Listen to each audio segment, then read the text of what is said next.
मुझे याद आता है कि शायद हमारी माँ होती अगर, तो हमारी सौतेली माँ इस तरह का दुर्व्यवहार हम लोगों के साथ नहीं करती, खासकर मेरे साथ नहीं करती। और कई बार तो हमारे खाने की थाली खींच ली, हम खा रहे थे और कई बार हम लोग के मेरे हाथ से मेरी माँ ने थाली मतलब ले लिया था। और अपने शब्दों से तो हर बार हर समय बौछार करती रहती थी। नमस्कार दोस्तों, आप सभी से नमस्ते। आशा करती हूँ कि आप सब ठीक होंगे, स्वस्थ होंगे और मज़े में होंगे फ्रेंड्स, और हम भी बिल्कुल ठीक हैं। तो आज सुनाते हैं आपको अभी दोपहर की एक कहानी। आज दरअसल क्या हुआ कि आज है 26 अक्टूबर, और अभी हम दोपहर को नहा धोकर और थोड़ा सा खाना तो सुबह ही खा लिए थे, दोपहर को थोड़ा सा ऐसे नाश्ते टाइप में नमकीन वगैरह खाए। उसके बाद फिर हम बैठे थे और बड़ी वाली बच्ची सो गई है और छोटी वाली मतलब जग रही थी, और मैं मोबाइल में वीडियो देखने लगी थोड़ा सा। और मोबाइल में फेसबुक में वीडियो देखते देखते मुझे शिल्पा जो अभी रियलिटी शो चलते हैं तो उसको देख रही थी, जिसमें शिल्पा शेट्टी मैम की माँ आई थी। और माँ जैसे ही एंट्री की तो शिल्पा शेट्टी गले लग गई और उन्हें मतलब सभी लोग इमोशनल हो गए, तो मैं भी थोड़ा सा इमोशनल हो गई। और वीडियो बंद करके और मोबाइल हाथ में ले ली, और मैं थोड़ा सा अपने बारे में सोचने लगी और इमोशनल हो रही थी कि आज की सच्ची घटना है। ठीक है, मैंने सोचा मैं ऐसे तो मैं कभी किसी के सामने रोती नहीं हूँ, अपने आप को स्ट्रॉन्ग। और मैं ये सोच रही थी कि माँ न होने का एहसास मुझसे बेहतर शायद कोई नहीं जान सकता, मुझसे बेहतर किसी को शायद एहसास नहीं हो सकता। तो बुरे से ख्याल पहले बचपन था तो नहीं आता था। हालांकि इसकी कहानी बहुत लंबी है, मौका मिलेगा तो शेयर करूँगी आपके साथ, बट मैं थोड़ा सा शॉर्ट में बता देती हूँ। मेरे मन में ये लग रहा था, मैं ये सोच रही थी कि अगर मेरी माँ होती, हमारी माँ जो है बचपन में ख़त्म हो गई थी और हम लोगों को याद नहीं है। और जब से मतलब हम जानने लायक हुए हैं तब से लेकर यार ज़िंदगी में जितने भी मिले लोग, सब झूठ बोलने वाले मिले मुझे, धोखा देने वाले मुझे मिले यार। प्रेम करने वाला कोई नहीं मिला, ऐसा लगता है मुझे। और शायद कोई करता रहोगा कि नहीं करता रहोगा मुझे नहीं पता, बट मुझे ऐसा लगता है।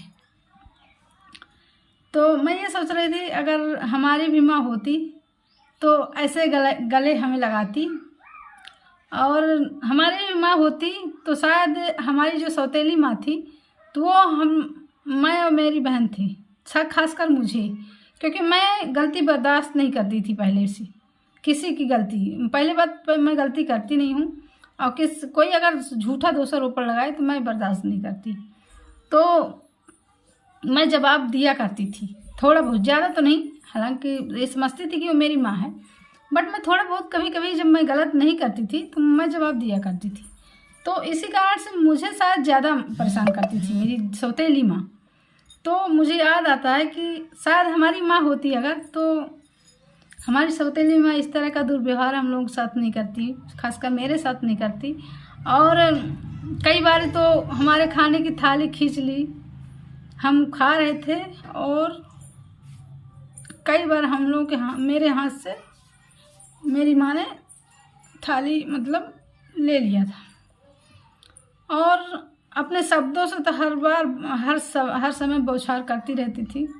और जब से हम लोग जानने लायक हुए, जब से मैं जानने लायक हुई, तब से यार किसी भी आदमी जिस पर मैंने भरोसा किया, और मैं वैसे बहुत सत्य ईमानदार इंसान हूँ, मैं किसी के साथ कभी गलत करने की भी नहीं सोचती हूँ, करने की तो बहुत दूर है। लेकिन हर व्यक्ति यार मतलबी क्यों निकलता है, हर व्यक्ति मतलब मैं आज तक भरोसेमंद व्यक्ति मुझे मिला ही नहीं कोई भी। और तभी यही सब ख्याल आ रहे थे और रोना सभी थोड़ा सा आ रहा था कि ये भी लग रहा था कि मेरा यूट्यूब चैनल है जो ना, तो वो अभी फ्रीज हो रखा है, बढ़ नहीं रहा। तो मैंने सोचा कि यार मुझसे ज़्यादा माँ के बारे में कोई नहीं जानता। मैं इतना दुख सही हूँ अपने जीवन में, इतने संघर्ष सही हूँ। शायद मैं कोई माँ के बारे में कविता लिख सकती हूँ। जिसकी माँ नहीं होती वो कैसे रहते हैं। हालांकि जिसके माँ नहीं होती ना, उसकी दुनिया ही कुछ, उसकी ज़िंदगी ना कभी सुधर नहीं सकती। कितना भी प्रयास कर ले, कितना भी मेहनत कर ले, बिना माँ के ना अधूरी है ये ज़िंदगी और ये जहान। तो मेरे मन में यही ख्याल आ रहा था, अजीब से। हालांकि कुछ देर बाद भूल जाता है, भले इंसान कुछ भी सोचे कुछ भी करे, लेकिन भूल जाता है। यही सोच रही थी कि मेरी छोटी बच्ची वहाँ पे खेल रही थी और वो पता नहीं कैसे महसूस कर ली। इतनी छोटी बच्ची है और इतना कैसे इनको मालूम हो जाता है। कई बार ऐसे हुआ मेरे दोनों बच्चों के साथ। मैं अक्सर ऐसे सोचती रहती हूँ, कभी कभी जब मुझे दुख, थोड़ा सा परेशान होती हूँ, तो मुझे लगता है यार शायद हमारे पास माँ नहीं थी, इसलिए शायद इस चीज़ की कमी रह गई हमारी ज़िंदगी में। हाँ, शायद हमारे साथ ऐसा इसलिए हुआ है, शायद हमारे परिवेश में कमी रह गई हो। शायद माँ होती तो ये सिखाती, ये बताती लोग कैसे दुनिया में चालाक हैं, इतना सिखाती। क्योंकि हमारी माँ बहुत समझदार थी, ज़्यादा पढ़ी लिखी नहीं थी, लेकिन कहते हैं बहुत समझदार थी। तो ऐसा लगता है, तो कई बार मैंने नोटिस किया कि मेरी बच्चियाँ आके गले लग जाती। मैं यही मतलब सोच ही रही थी, तैसे जैसे ही मेरी छोटी बच्ची वहीं पास खेल रही थी। हालांकि मैं ना रो रही थी ना कुछ, पर बट मेरे दिमाग में ये चल रहा था कि अगर हमारी भी माँ होती तो हमारी भी खूबसूरत दुनिया होती शायद। तो मेरी बच्ची आती है और मुझे बहुत जोर का गले लगाती है और हमारे किस करती है, और फिर उसके आगे का वीडियो देखिए, क्योंकि उसके पहले मैं शूट नहीं कर पाई, मैं समझ नहीं पाई कि मेरी बच्ची क्या कर रही है। और उसके बाद का देखिए कि मेरी बच्ची क्या की है आज। ये छोटी सी बच्ची ना, लोग शायद कहते हैं कि बच्चे जो हैं भगवान का रूप होता है, और शायद मुझे मेरी माँ नहीं थी। चलिए वीडियो देखिए पहले।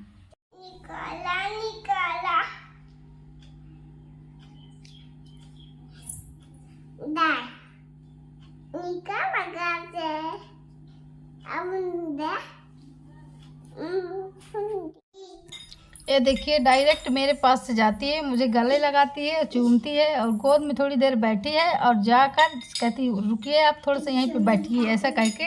और देखिए क्या कर रही है, देखिए अभी उससे नहीं निकल रहा है। बहुत कोशिश की और मैं कटिंग कर दी हूँ वीडियो। और देखिए उससे कोशिश नहीं हुआ तो कुर्सी ले जाकर रखती है और फिर देखिए क्या करती है। ठीक है, देखते रहिए आप वीडियो को।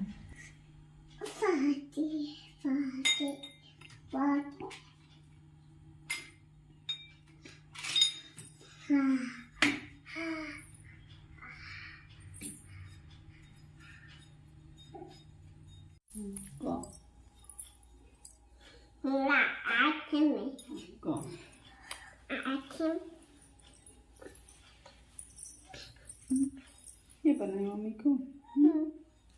क्या बना रहे हो? हाँ फिना दे हूँ, फिना दे हूँ। एक करना नहीं। एक आदि मंगी देख, मम्मी देख, मम्मी का, मम्मा का। या ऐसी तरह लोटे बनाते हैं मम्मा का। गीता के दूध करती हूँ फोन आप। तो देखें आप, कभी कभी ऐसा लगता है कि माँ नहीं थी शायद, तो ईश्वर ने दो बेटियों से नवाजा है, तो शायद है कि माँ की कमी नहीं खलेगी आगे चल के ज़िंदगी में। और कहते हैं ना कि बच्चे भगवान का रूप होते हैं। और शायद कोई समझे कि ना समझे, शायद मेरी बेटियां दोनों समझ चुकी हैं कि मम्मा इसकी हकदार है। क्योंकि मैं अपने जीवन में जो संघर्ष की हूँ ना, और इतने सारे, अब आप सोच कह लीजिए कि हम कुछ कह नहीं सकते। अगर मौका मिलेगा तो बताएंगे। मैं अपने ज़िंदगी में ना बहुत ज़्यादा संघर्ष की हूँ, बहुत ज़्यादा। अगर आप सपोर्ट करेंगे तो प्लीज़ मैं अपनी इस कहानी शेयर करूँगी आप लोगों के साथ, ताकि ऐसी मेरे जैसा कोई और ना हो सके। ठीक है, तो फ्रेंड्स आज के लिए बस इतना ही। फिर मिलेंगे एक नए ब्लॉग के साथ, तब तक के लिए बाय बाय, नमस्ते, जय हिंद। और ये सत्य है, बिल्कुल कोई झूठ नहीं है, कोई वो नहीं है। बट मैं वीडियो इसलिए शेयर की हूँ कि शायद मेरी बच्ची ना जब बड़ी होगी तो देखेगी, छोटी है, कितनी समझदारी की बात की है, करती हैं, दोनों करती हैं, ऐसे करती हैं। बट मुझे भी याद करने के लिए होगा, वो भी देखेगी। तो इसलिए वीडियो को शेयर करने का सिर्फ मेरा मतलब ये था। और ये सत्य है जो मैंने बातें बताई हूँ। और चलिए फिर मिलेंगे एक नए ब्लॉग के साथ, तब तक के लिए बाय बाय, नमस्ते, जय हिंद फ्रेंड्स।